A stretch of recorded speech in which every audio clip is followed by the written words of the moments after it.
Sebagian besar LPD kita yang ada di Bali bermasalah. Dia punya modal 10 miliar, tetapi justru dia memberikan pinjaman kepada debitur, satu orang bisa sampai 12 miliar. Ya ini yang membuat mereka itu tidak mau membayar.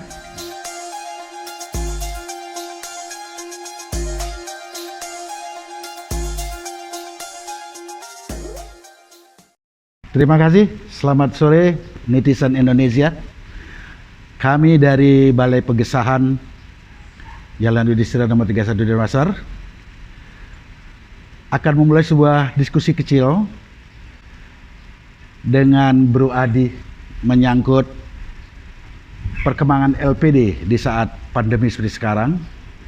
Karena netizen Indonesia selalu menampilkan dalam rutinitas mingguan berbicara Bali dari Bali.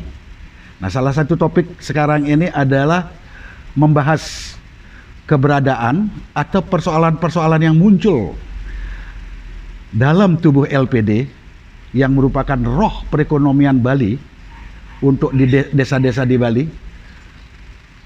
Dari berita yang kita dengar selama ini atau kita baca di medsos, hampir 90% bermasalah. Nah, sekarang ada Bro Adi sebagai salah seorang pengamat dan pelaku LPD yang kami anggap mumpuni.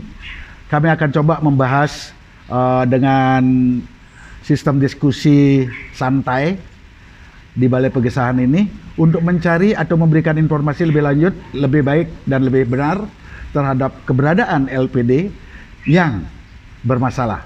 Karena sebagai pelaku sudah jelas mampu mengamati sebenarnya apa yang terjadi di dalam tubuh LPD yang ada di Bali ini. Padahal diharapkan dulu LPD ini adalah sebagai penggerak roda perekonomian desa. Nah, kalau ini sampai macet, dampaknya seperti apa kepada kehidupan daerah atau mungkin bangsa dan negara? Mungkin itu pertama pembukaan pada sore hari ini, para penonton atau pemirsa netizen Indonesia. Kami mulai diskusi dari Balai Pegesahan Jalan Yudhistira nomor 31 Denpasar. Saya perkenalkan mungkin narasumber untuk memperkenalkan diri. Silakan. Terima kasih, Om Swastiastu, salam sehat buat kita semua. Terima kasih Pak Man ini, saya kebetulan diundang. Saya bukan pelaku sebenarnya, saya adalah pemerhati lembaga perkreditan desa, karena kebetulan saya bukan bekerja di LPD, tetapi kebetulan punya beberapa klien yang berhubungan dengan LPD, ada di Karangasem, kemudian ada di Kabupaten Buleleng juga. Kita punya klien yang bersentuhan dengan LPD, lembaga perkreditan desa.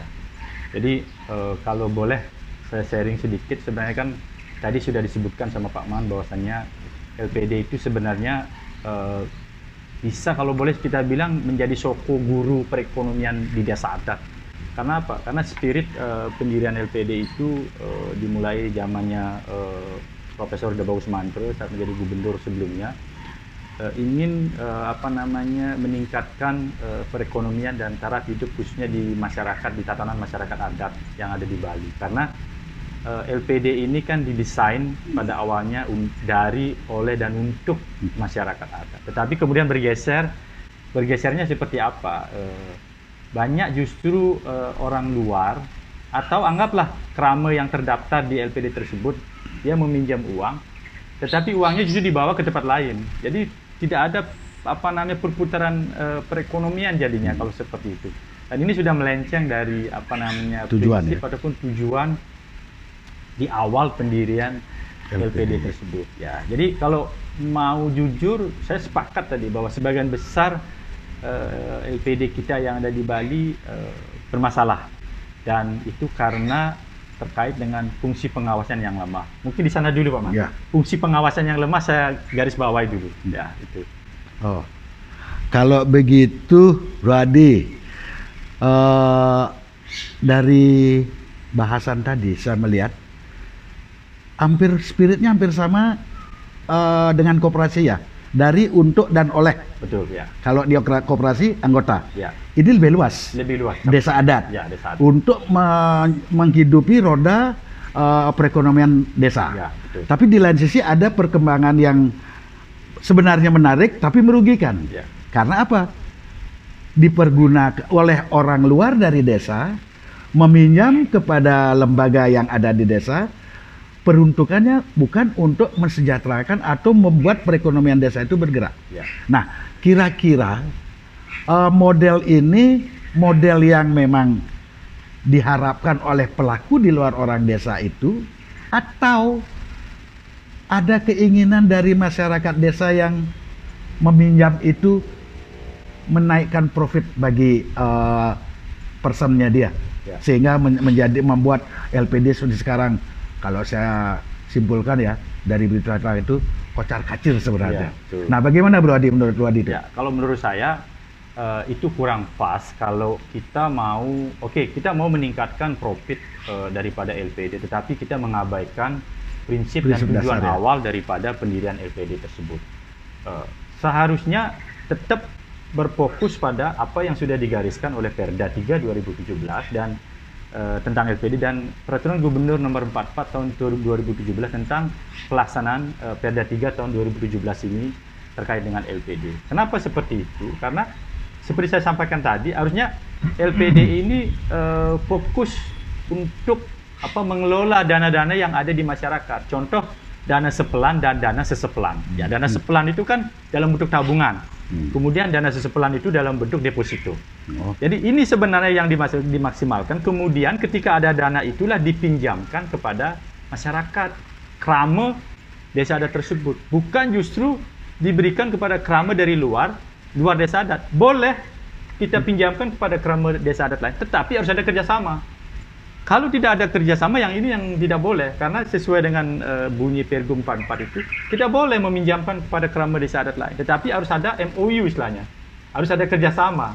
Ya, selama ini kan tidak dilaksanakan itu. Jadi orang luar minjam, uangnya dibawa keluar, ternyata perekonomian kita tidak berjalan jadinya. Dan yang lebih memprihatinkan itu justru mereka itu banyak berkontribusi merusak LPD. Ya, dalam artian macet misalnya, tidak bisa mengembalikan, dan kalau boleh saya bilang agunan itu juga tidak bisa, susah dieksekusi. Karena apa? Yang pertama, boleh saya bilang kelemahannya LPD itu banyak yang tidak punya pararom. Yang kedua, tidak dibebankan agunan itu hak tanggungan. Yang ketiga, ketika dia barang bergerak seperti mobil atau kendaraan bermotor, tidak ada jaminan fidusia. Dan ini yang melemahkan posisi LPD. Ketika mau mengeksekusi barang tersebut, belum bisa, harus ada putusan pengadilan dulu, gugat dulu secara perdata baru boleh. Ya kalau mereka ikhlas ya bagus, tapi kalau mereka tidak ikhlas, jangan. Kalau Anda mau gini silakan sesuai dengan aturan. Ya faktanya posisi LPD lemah dalam hal ini. Ya, itu mungkin yang berarti ada persoalan hukum juga di sini ya. Pertama saya melihat bagi peminjam yang dari luar desa atau tidak dari desa yang bersangkutan, itu ada kelemahan soal MOU atau aturan dasar. Betul, ya. Apa sebenarnya pengikatnya itu apa? Antara LPD peminjam dengan masyarakat yang dari luar desa meminjam kepada LPD, kan gitu. Penjelasan Bung tadi itu. Yang kedua, ada persoalan hukum yang mendasar. Bagi saya ini kebetulan saya berpraktek sebagai seorang berprofesi sebagai seorang advokat. Saya setuju tadi, dan saya melihat sekarang banyak persoalan pinjaman kepada LPD menggunakan VO atau fiducia eigendom overdraft, ya barang berhak, itu memang tidak bisa tereksekusi karena para peminjam atau masyarakat mulai melek soal hukum. Dan rupanya ini menjadi kelemahan atau titik lemah dari LPD itu, sehingga dipergunakan untuk membuat persoalan terhadap LPD kalau tidak salah begitu. Nah, kalau sudah seperti gini, Bro, apakah kira-kira solusi yang harus dilakukan? Apakah kita rubah aturan dasar daripada LPD itu, tapi tidak mengurangi roh, maksud dan tujuan daripada pembentukan sebuah LPD di sebuah desa adat? Atau seperti apa? Karena kita juga tidak menginginkan LPD yang merupakan roh perekonomian desa adat ini melenceng, tetapi juga jangan dia dimatikan secara hukum formal. Nah ini persoalan berarti. Ini perlu kalau perlu mungkin FGD ya, fokus discussion atau bahkan seminar. Serasiaan apapun namanya, karena ini nantinya akan merubah perda dan ini harus diberikan masukan hasil serasiaan atau apapun namanya itu kepada pemerintah daerah, entah itu kota, kabupaten kota ataupun provinsi. Mungkin itu dulu. Mungkin ada tambahan lain, hal-hal apa yang kiat-kiat apa kira-kira yang harus dilakukan? Kalau saya, concern saya itu adalah dari apa yang saya amati selama ini, kebetulan saya juga menangani beberapa klien, baik dari LPD sendiri maupun nasabah yang punya deposito ataupun tabungan di LPD, itu fungsi pengawasan yang harusnya dilakukan oleh Panurekse beserta anggotanya. Panurekse itu kan dijabat Pamucuk atau ketua pengawasnya adalah ex officio Bendesa Adat. Ini tidak berfungsi, ya. Karena bahasa Pergub dan bahasa Perda, oke lah kalau misalnya ex officio dia Bendesa Adat sebagai Pamucuk atau ketua pengawas, dia kan belum tentu mempunyai kompetensi untuk terkait dengan akuntansi, terkait dengan pengawasan. Tetapi di bahasa Perda itu bila modal ataupun omset LPD melebihi daripada 1 miliar, maka Panurekse, anggota Panurekse itu harus mempunyai kompetensi. Jadi dua-duanya ini misalnya satu selaku Pamucuk yaitu Bendesa Adat ex officio, 2 anggota, keduanya inilah yang harus punya kompetensi untuk menjadi seorang auditor ataupun pengawas. Ya. Tetapi fakta yang terjadi di banyak lembaga perizinan desa yang saya amati, Bendesa Adat sudah tidak paham terkait dengan fungsi pengawasan yaitu auditor. Kemudian 2 anggota ini juga sama. Ya, contoh kalau saya orang hukum, saya seorang lawyer juga sama seperti Pak Nyoman. Kalau saya disuruh mengaudit sebuah LPD, ya pasti saya tidak paham karena itu bukan bidang saya. Nah, itu yang pertama. Yang kedua, peran LP-LPD. Jadi lembaga pemberdayaan lembaga perizinan desa itu ada yang disikat LP-LPD. Ini kan bentukan provinsi, bentukan Pak Gubernur. Ini juga tidak berfungsi. Kenapa saya bilang tidak berfungsi? Andai LP-LPD itu melakukan perannya sesuai dengan Perda dan Pergub 44 tahun 2017, tidak mungkin ada LPD bermasalah. Ya. Jadi yang pertama pengawasan internal yaitu dilakukan oleh Bendesa Adat bersama anggotanya. Yang kedua dari luar, ini eksternal ya, bentukan Pak Gubernur, itu LP-LPD. Kalau kedua-duanya ini melakukan fungsi kontrol sesuai dengan apa yang diuraikan dalam Pergub dan Perda, saya yakin tidak mungkin ada LPD bermasalah. Karena apa? Karena laporan setiap bulan mereka terima. Laporan 3 bulanan mereka terima. Dan laporan tahunan. Dan mereka pun wajib mengaudit LPD setiap bulan, setiap 3 bulan, dan setiap tahun. Jadi apanya yang diaudit kalau misalnya mereka ternyata faktanya adalah banyak LPD bermasalah, kan begitu. Kalau mereka melakukan fungsinya sebagaimana mesti yang diatur oleh Perda dan Pergub, saya yakin tidak mungkin ada LPD bermasalah. Ya, karena laporan dia terima, kemudian dia harus melakukan audit. Karena bahasa Pergub itu Panurekse, audit dilakukan oleh Panurekse dan yang kedua adalah LP-LPD dan garis miring atau auditor dari pihak eksternal, auditor lain. Ya, misalnya dari auditor dari kantor akuntan publik misalnya. Jadi kebanyakan setelah mereka bermasalah baru melakukan akuntan publik kan gitu. Nah, ini yang kendalanya. Jadi fungsi pengawasan yang pada titik saya bisa stressing ini adalah itunya yang lemah, Pak Mas. Ya, itu. Berarti kalau dari penjelasan Bro Adi tadi, lembaga di dalam perda aturan itu sebenarnya sudah ada ya? Sudah ada. Betul.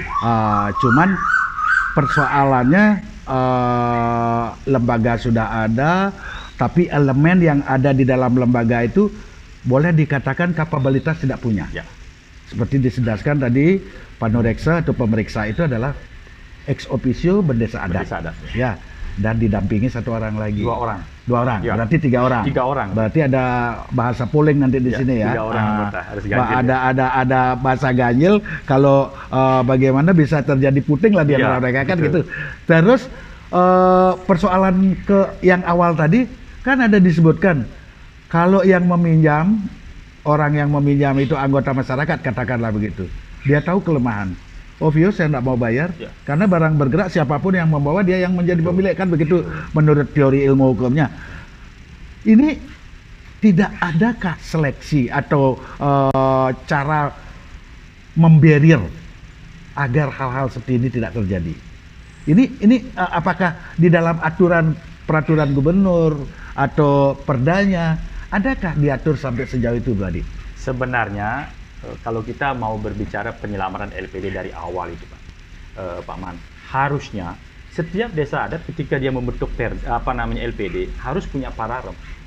Pararem yang mengatur khusus terkait dengan LPD. Di sanalah diuraikan untuk meminjam uang misalnya pakai agunan itu minimal berapa. Kemudian sanksinya kalau misalnya dia macet seperti apa. Itu semua diuraikan di pararem. Tapi fakta yang terjadi itu banyak LPD yang tidak punya pararem. Bagaimana mereka mau mengatur internet? Karena kita ini orang anggaplah di Bali. Kalau boleh saya bilang, saya amati karena saya juga praktisi hukum. Masyarakat adat itu kalau boleh bilang lebih takut dengan hukum adat ketimbang hukum positif. Karena apa? Sanksi hukum adat itu berat. Sanksi sosialnya terutama. Ya, itu sangat memberatkan loh. Kalau mereka misalnya tidak bayar, kemudian mereka diumumkan di Balai Banjar misalnya, itu akan mempermalukan mereka. Sehingga saya yakin ketika ada hukum adat berupa pararem yang dibuat, kemudian itu dilaksanakan, jangan tidak dilaksanakan. Kalau pararem misalnya ada, kemudian tidak dilaksanakan, ya sama saja. Harus dilaksanakan, saya yakin tidak akan ada masalah di LPD. Tetapi kembali, sekarang sudah tidak punya pararem. Fungsi pengawasan lemah. Tidak yang berjalan. ketiga, kesadaran masyarakat. Karena mereka sudah paham juga ada BPKB saya di sana, tetapi kendaraan masih saya bawa, kemudian tidak diikat dengan pemberian fidusia, ya ini yang membuat mereka itu tidak mau membayar. Tetapi kalau misalnya sudah yang punya sepeda motor ini memberikan fidusia kepada LPD, saya yakin tidak akan ada yang berani. Karena gampang sekali itu. Ketika dia one prestasi, kita tinggal apalagi harus kita daftarkan kan, fidusia itu kan harus kita daftarkan. Jadi kita mendapatkan sertifikat fidusia. Setelah itu kalau dia one prestasi, kita selesaikan secara hukum adat. Kalau dia tidak bisa menyelesaikan secara hukum adat, ya sudah kita eksekusi sesuai dengan hukum yang berlaku. Ya. Itu pandangan saya mungkin. Ya. Oke, berarti lembaga sudah ada, pelaksanaan bermasalah. Yang paling mendasar dari paparan Bro Adi itu tadi, berarti ada kelemahan atau persoalan yang mendasar soal pararem untuk melakukan eksekusi atau persyaratan-persyaratan kredit yang diajukan oleh masyarakat adat kepada LPD, kan begitu persoalannya ini. Nah, kalau sudah seperti itu, apakah tidak dibolehkan untuk menyarankan hal-hal seperti ini kepada setiap desa adat? Apakah ini harus secara terstruktur dari pemerintahan atau boleh diinisiasikan oleh masyarakat adat itu sendiri? Karena dengan melihat dengan maraknya persoalan LPD yang bermasalah ini gitu loh. Kan ini kita juga harus mempunyai tanggung jawab moral, walaupun saya tidak ada berhubungan dengan LPD, tapi kan sebagai masyarakat adat atau orang Bali tahu persis bahwa LPD itu adalah roh, jiwa daripada perekonomian sebuah desa adat ya. Merasa terpanggil juga untuk membuat sesuatu yang lebih baik untuk LPD ini kan. Nah, mungkin Bu Adi bisa memberikan solusi atau pandangan seperti apa sebaiknya setelah tahu kelemahan-kelemahan ini, penyampaian kepada secara formal kepada pemerintah daerah atau seperti apa? Ya, izin dulu boleh Martika. Artinya kalau boleh saya jujur aja sangat prihatin ya terhadap banyak sekali permasalahan yang ada di LPD, yang ada di desa adat. Jadi sekarang itu kuncinya bagaimana spirit ataupun niat atau political will ya bahasanya, prajuru adat untuk menyelesaikan permasalahan yang ada di LPD masing-masing. Yang pertama itu kan silakan sekarang buatkan aja pararem terkait dengan LPD. Kalau pararem, membuat pararem itu kan tinggal ada pendampingan saja dari kabupaten. Sesuai dengan perda terkait dengan desa adat kan begitu. Ya, di sanalah diatur apa hak dan kewajiban, kemudian bagaimana teknis operasional LPD itu, siapa saja yang boleh meminjam, berapa maksimal boleh meminjam, kemudian agunannya misalnya 50 juta misalnya, apakah perlu agunan dan lain sebagainya. Itu diuraikan di dalam di dalam pararem. Dan jangan lupa juga bahwasanya di sana juga diatur bahwasannya berapa maksimal kredit itu bisa diberikan. Karena selama ini kan yang membuat LPD kolap itu kan ada di Pergub itu bahasanya adalah batas maksimum pemberian kredit. Jadi BMPK. Ini BMPK itu sesuai dengan Pergub itu adalah jangan melebihi 20% daripada nilai modal. Tetapi faktanya ada di LPD tertentu, dia punya modal 10 miliar, tetapi justru dia memberikan pinjaman kepada debitur, satu orang bisa sampai 12 miliar. Ini kan kalau dia punya 10 miliar, harusnya maksimal 2 miliar, dan itu pun hanya satu rekening, bukan banyak rekening pinjaman. Dan ini yang membuat LPD kita kolap. Jadi tinggal dibuatkan saja pararem, kemudian adakan pendekatan dengan masyarakat, terutama yang menjadi debitur macet itu. Dan yang paling penting itu, sekarang daripada terlambat, mendingan sekarang diajak mereka komunikasi, panggil mereka, bebankan. Kalau dia punya barang tidak bergerak seperti tanah, bebankan hak tanggungan. Ya, buatkan pararem baru, dan dia harus mau, karena apa? Desa adat itu terikat. Kalau krama, terutama yang krama, tapi yang di luar itu yang saya mengkhawatirkan, apakah dia mau tidak mengikuti aturan di desa adat. Dia tidak akan terikat dengan sanksi pararem nantinya kan. Sekarang buatkan, bebankan fidusia pada kendaraan-kendaraan daripada terlambat toh. Ya, artinya, tetapi dengan catatan dia mau. Tapi saya yakin kalau krama internal dia pasti mau. Yang jadi permasalahan ini adalah di luar non-krama. Ya, itu. Ya, itu gini, mungkin beli. Ya. Ada sebenarnya kan memang pararem itu rata-rata LPD belum membuat pararemnya sendiri. Ya, yang pararem itu dibuat oleh desa adat. Ya. Karena LPD adalah bagian dari desa adat itu sendiri. Kira-kira apakah memang cukup efektif apabila memang desa adat membuat semacam pararem khusus untuk LPD itu sendiri?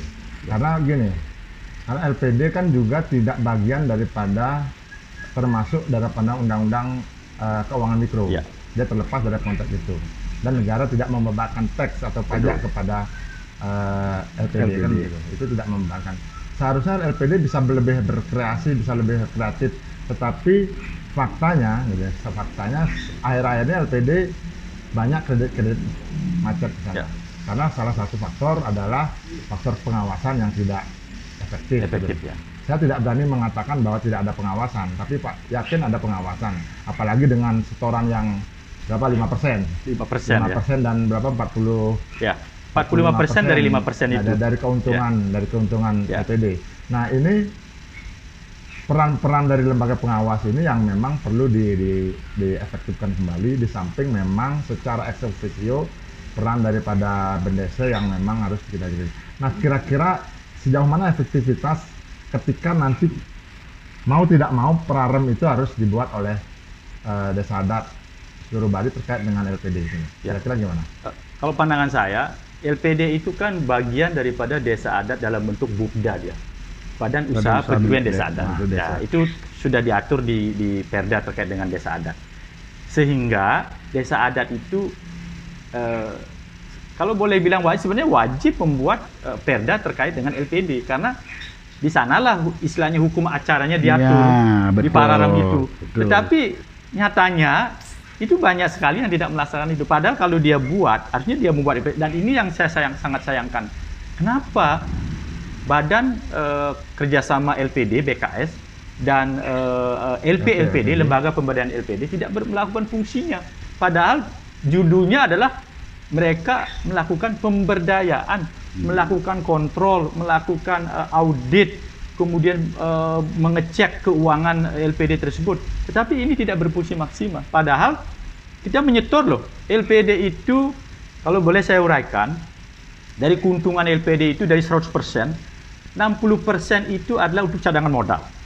20% untuk pemberdayaan pembangunan desa adat. Jadi misalnya kalau keuntungan 1 miliar, 200 juta itu dia nyetor ke desa adat untuk dana pembangunan. Kemudian 10%-nya itu adalah untuk JASPRO, jasa produksi. Jasa produksi itu kayak service charge lah modelnya. Itu diberikan kepada Prajuru LPD, kemudian Panureksa LPD, ya. Jadi dua pihak ini mereka dikasih itu setiap tahun. Kemudian 5%-nya untuk dana pemberdayaan, ya di yang 5% inilah di breakdown. Dari 5% dana pemberdayaan ini, 45% disetorkan kepada LPD, 20% kepada BKS LPD, kemudian ada diberikan kepada PHDI, Majelis Desa Adat, dan sebagainya. Jadi 5% ini dibagi-bagi dan LPD yang paling banyak dapat 45%-nya. Kemudian 5% dipakai untuk dana sosial. Jadi bagus sekali kalau saya lihat apa yang sudah diatur di Perda dan Pergub 44 2017, tetapi pertanyaannya, apakah Pergub ini dilaksanakan dan atau Perda dilaksanakan? Tidak kan gitu. Ya. Begitu yang mungkin saya. Bro Adi, ada nggak sanksi di dalam peraturan yang bersifat formal, Ya, Pergub ataupun Perda, ya, terhadap pelaksanaan atau pengelolaan sebuah LPD? ya. Ada nggak sanksi di sana? Kalau ada itu sanksi, berarti kan kalau kita berbicara sanksi, kalau yuris selalu berbicara antara hukum material dan formil. Ya. Ada hukum acaranya kan gitu. Menurut Bu Adi gimana ini? Ya. Ada nggak seperti itu? Gitu? Ya, kalau di Perda kan pasti diatur di sanksi administratif dan sanksi pidana. Pidananya itu kan cuma 3 bulan maksimal. Jadi di Perda. Sedangkan di Pergub hanya diatur sanksi administratif. Tetapi jangan lupa LPD ini kenapa sering dibawa ke ranah tipikor, tidak pidana korupsi. Mungkin Paman lebih paham karena Paman udah senior saya kan begitu. Artinya karena ada uang pemerintah di sana. Betul. Uang pemerintah di sana, kemudian karena ada uang negara di sana, makanya ketika ada tindak pidana penggelapan dalam jabatan, kemudian penyalahgunaan kewenangan, ditariklah ke ranah tindak pidana korupsi. Jadi kalau Undang-Undang Korupsi kan Undang-Undang 31 tahun 99 perubahan Undang-Undang 20 tahun 2001, itu biasanya kalau kasus LPD ini dijerat pasal 3, dijontokan pasal 18. Jadi ancamannya itu kan dari minimal 1 tahun sampai 20 tahun. Dan ada pidana tambahan yang pasal 18 ini. Pidana tambahannya itulah yang biasanya mengcover terkait dengan kerugian negara dalam hal ini. Ya, misalnya kalau misalnya prajurit LPD itu yang sudah didakwa melakukan tindak pidana korupsi, kemudian dia misalnya divonis 3 tahun, kemudian dia menikmati kerugian LPD semacam 1 miliar, jadi dia harus mengembalikan 1 miliar. Dan ini sangat sangat adil lah. Kita sebagai praktisi hukum artinya asas keadilan itu ini. Jadi berapa dia menikmati, segitulah dia harus mengembalikan. Ya. Oke, terima kasih Bro Adi. Kita break sebentar. Siap. Sebentar lagi kita lanjutkan dalam season kedua.